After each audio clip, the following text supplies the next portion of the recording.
todo esto hay unas fuerzas minoritarias que quieren llevar a Colombia por el camino del fascismo, de unas fuerzas oscuras que no quieren ningún cambio, que quieren el statu quo en todo sentido. Yo pienso que con toda serenidad lo digo y a veces con frialdad de que yo sé que me van a asesinar. Mi nombre es Nelson Plazas, soy actualmente presidente de una fundación, se llama Fundación Cultura Democrática, que lleva casi los 24 años, 25 años dándole al tema de la promoción de los derechos humanos, la promoción de la paz, el trabajo por la paz y actualmente el trabajo por las víctimas del conflicto armado. Hablar de la historia política colombiana implica necesariamente hablar de un vínculo persistente entre política y armas. Las armas han acompañado tanto de manera legal como ilegal los procesos tendientes a la consolidación de los diferentes proyectos ideológicos y políticos. Obviamente el vínculo entre política y armas estaba estrechamente ligado para nosotros. En nuestro país no había condiciones para la vida legal y para la actividad legal. Concebíamos que el gobierno era una dictadura que trabajaba a favor de la oligarquía y el imperio norteamericano y que por lo tanto era imposible hacer vía política legal y por lo tanto erigimos como única salida a esa situación la guerra para solucionar ese problema. Los orígenes respecto a los enfrentamientos armados en Colombia han sido objeto de diferentes análisis por parte de doctrinantes, sociólogos, historiadores, sobre todo en lo relacionado con el momento político que atravesaba el país y el año en que se dio inicio a dicho conflicto armado.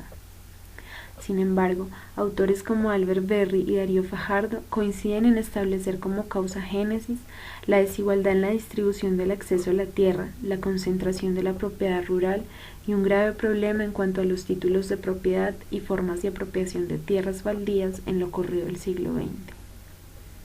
En este mismo sentido, Javier Giraldo y Alfredo Molano han establecido que el principal detonante desde el siglo XX hasta hoy para la gestión de los conflictos armados en Colombia han sido las luchas repetidas por acceder a la tierra, por lo que los conflictos agrarios se convierten en las raíces de la lucha armada.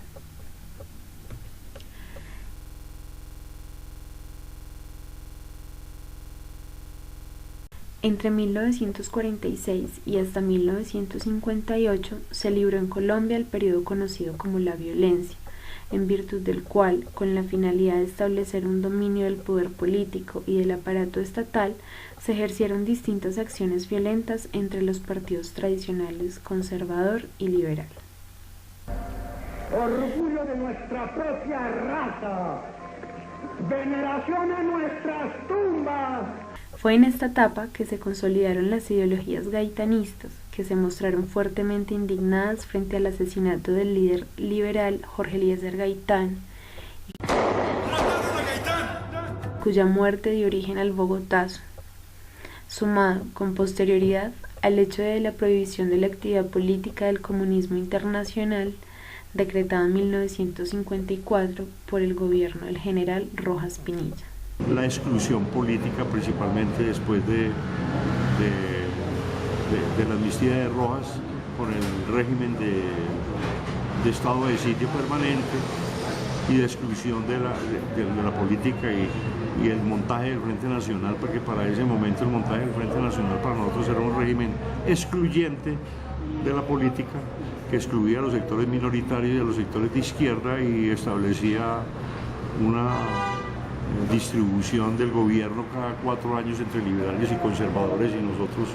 y el resto de la izquierda colombiana por fuera y los sectores populares y sociales. Nosotros no veíamos posibilidades por ahí, es más, declaramos que participar en elecciones eso era pendejada.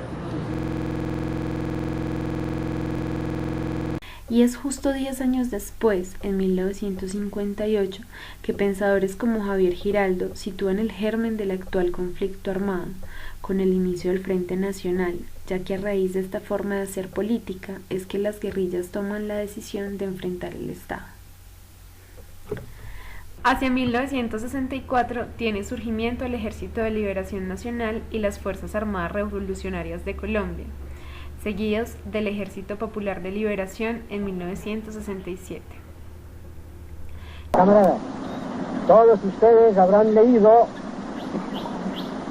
la última hoja de propaganda que lanzó la aviación del gobierno. Esta propaganda, en síntesis, nos quiere significar que el glorioso Comité Central de nuestro partido nos ha abandonado en esta justa lucha en que nosotros estamos empeñados por el derrocamiento del régimen y por la instauración en Colombia de un gobierno popular de liberación nacional. Tiempo después, disidentes de las FARC en 1974 conformaron la guerrilla Movimiento M-19, cuyo lema fue: con las armas, con el pueblo. ¡Nuestro país sepa! ¡Que no nos acobarden las agresiones! ¡Que nuestro país sepa! ¡Que con dignidad hemos llegado hasta aquí! ¡Y con dignidad derrotaremos hoy y siempre a los enemigos de Colombia y a los enemigos de la paz!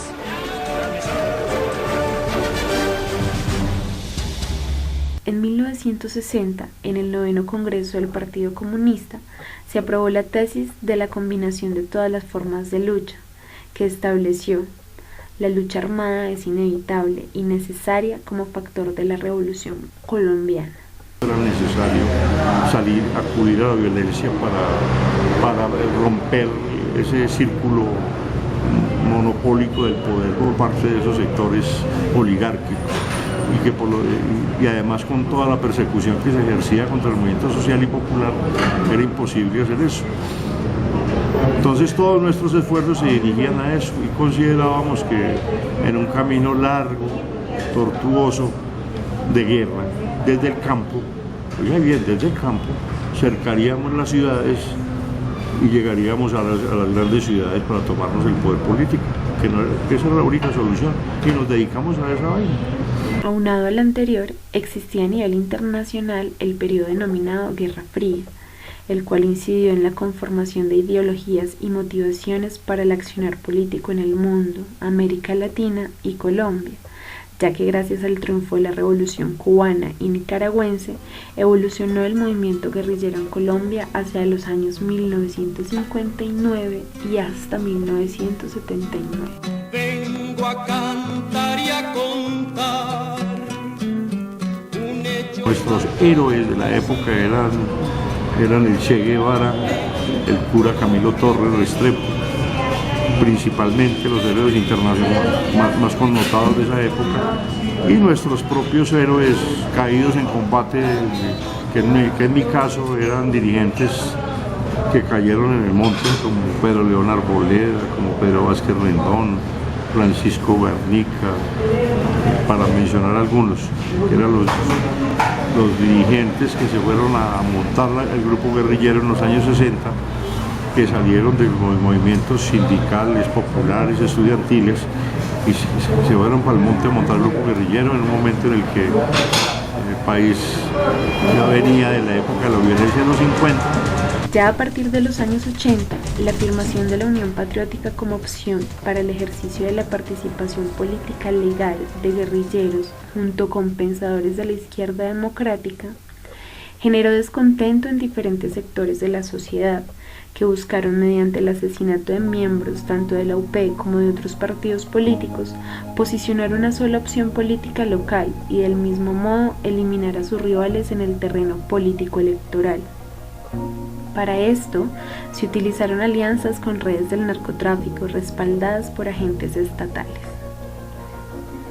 A partir de la década de los 80, el narcotráfico y las economías ilegales asociadas a los cultivos ilícitos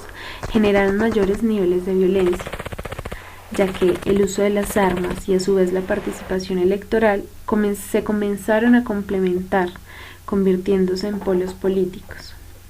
Por un lado, la derecha con la parapolítica y por el otro, la izquierda con su lema combinación de todas las formas de lucha. El sociólogo Francisco Gutiérrez expresó que la relación entre políticos y grupos armados se tornó bastante compleja, toda vez que muchos líderes empezaron a pactar alianzas con actores armados, por un lado para que les permitieran llevar a cabo actividades políticas y por otro para liquidar sus adversarios políticos. En lo que corresponde a la alianza entre armas y los grupos históricamente dominantes, el accionar de estos se ha enfocado en reprimir, estigmatizar, ilegalizar, reducir y cercenar todo intento de grupos que pudieran subvertir el status quo. En el caso de aquellos proyectos políticos que no corresponden a los grupos hegemónicos de poder, dicha alianza entre política y armas también ha sido una constante, pues ante los intentos frustrados por acceder a los escenarios de disputa política, han encontrado en la organización armada una forma de lucha y resistencia a la opresión, dado que no han existido garantías plenas de participación por las vías legales y democráticas. Las sociedades usualmente se organizan en torno a ideas de política, justicia, equidad, igualdad, legalidad y felicidad, escogiendo de la manera que consideran más idóneas las normas y gobernantes que les deben regir, incluso como bien lo señala la filosofía griega socrática, sin importar a qué clase o estamento social correspondan. Los ciudadanos tienen el derecho de participar en la vida pública, escogiendo en franco diálogo las ideas que han de regir los destinos de su ciudad, polis, nación, según sea el caso. Para Colombia, factores tanto internos como externos rompieron con la posibilidad de que los ciudadanos escogieran los rumbos de la nación.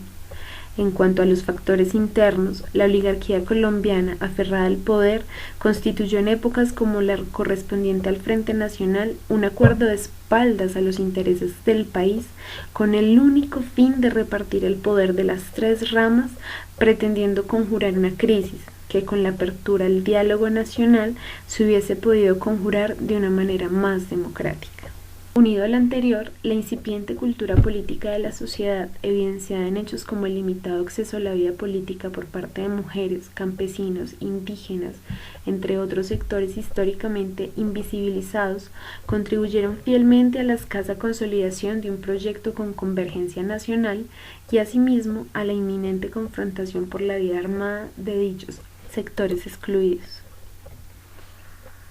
En cuanto a los factores externos, tenemos como muestra el imponente liderazgo regional de los Estados Unidos de América, quienes con su interferencia promovieron y financiaron la anulación de las ideas comunistas y sus combatientes, a través del respaldo del aparato estatal colombiano, el cual, desde la creación de leyes, declaró por fuera de la ley al comunismo. Hoy en día, la coyuntura política, social y cultural que atraviesa el país a raíz de los acuerdos de paz con las Fuerzas Armadas Revolucionarias de Colombia nos lleva a reflexionar sobre la manera en la que se ha hecho política tradicionalmente en Colombia y el nuevo reto que enfrenta la sociedad, pues mediante la participación política de los ahora integrantes de Fuerza Alternativa Revolucionaria del Común, partido político naciente con ocasión de los acuerdos de La Habana, se está garantizando una manera legal de incluir en la política actual demandas respecto a los ideales de justicia, verdad y reparación, y entre todos construir alianzas que propugnen por la no repetición. Como hemos visto en el recuento histórico, tanto los partidos políticos afines a las élites de poder como los de oposición han entendido en la combinación de formas de lucha una condición constante de su accionar político. Algunas de las razones sobre las que se ha fundamentado la izquierda para combinar las formas de lucha es que no ha habido, en los términos de Rawls, una distribución igualitaria del conjunto de los valores sociales: libertad, oportunidad, ingreso y riqueza. Entre tanto, el establecimiento ha procurado mantener el statu quo, apelando a la desidia, desinformación y abstención popular, con el fin de legitimar este propósito, de suerte que el modelo político, económico y social imperante en Colombia sigue reproduciéndose cíclicamente, sin que ninguno de los intentos por buscar una alternativa con justicia social haya concluido de manera exitosa.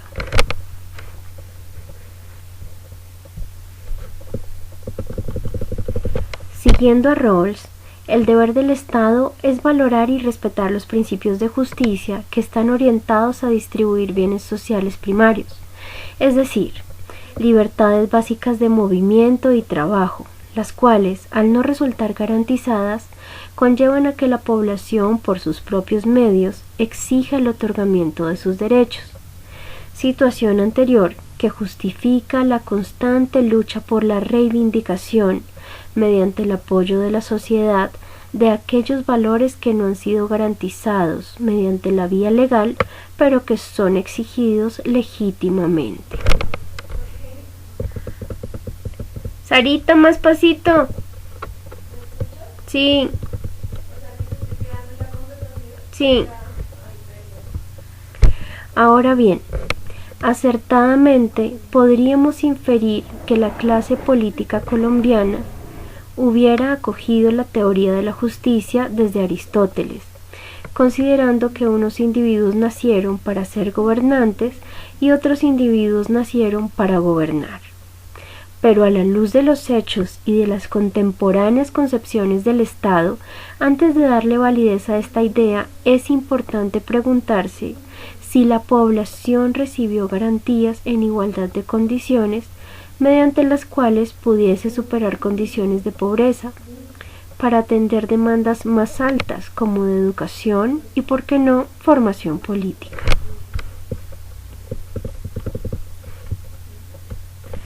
Si los ciudadanos no reciben formación de la más alta calidad, podría señalarse que es la naturaleza la que escoge quiénes son aptos para gobernar y quiénes no. O quizá más bien podemos decir que unas clases dominantes hacen todo lo posible por mantener en condiciones disminuidas a unas clases sociales, propiciando con ello una baja incidencia en política, en lo social e incluso en los temas culturales. En resumidas cuentas, la política colombiana no se ha fundado en un pensarnos como nación o sociedad en términos de un unificador proyecto, un proyecto que nos movilice y propenda por la prosperidad de la nación, entendida esta no solo en términos económicos.